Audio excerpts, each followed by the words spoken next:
So I think that brings up the next question is, how do we actually get maturity, right? How do we go down this journey for all of this? And I think one of the most important things we can do, this comes from the federal government. They're really good. This NIST is, you guys all know NIST. They're like National Institute of Standards and Technology. They're like what sets the foot to be a foot and a second to be a second, I guess. Whatever. They set the stuff for us. They have a whole cybersecurity division.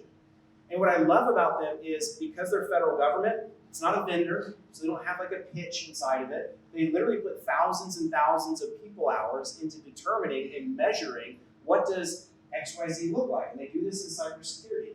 And two things I want to kind of call out that they produce that I think is really valuable. One is they're now starting to talk in terms of cyber resilience.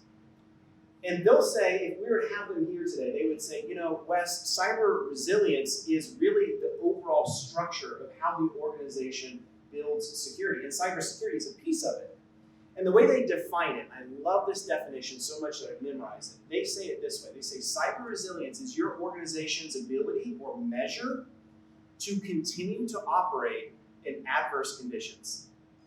And I'm like, I love that, because the word measure really, to me, shows where are you at on this measure. Some organizations will be more resilient than others. Maybe you've been doing a great job, but things happen and it begins to slip for your organization. Maybe you've been pretty weak and immature in cybersecurity and you need to increase that measure.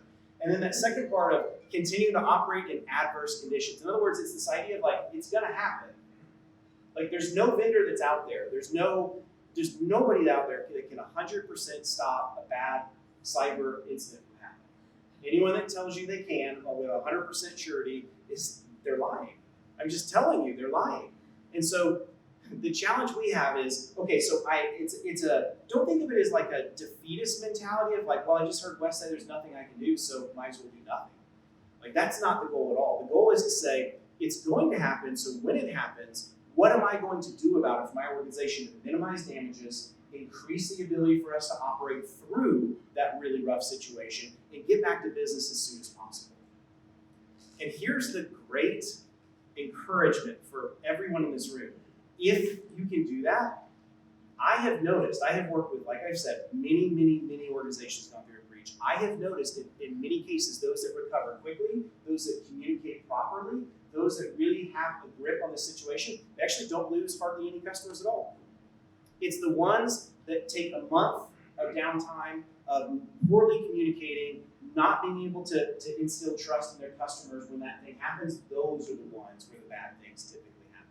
So that's my encouragement for you, is to say, we can build resilience in what we're doing in our cybersecurity practice. We can totally do that. And it does pay dividends for when the bad thing happens. We want to minimize those damages. That's the encouragement for you. Because I don't want to be one of those security people that's all like doom and gloom and fear. And I feel like sometimes we security nerds are like the boy who cries wolf. We do it so many times, you get to this like breach fatigue where you're like, I'm tired of hearing it.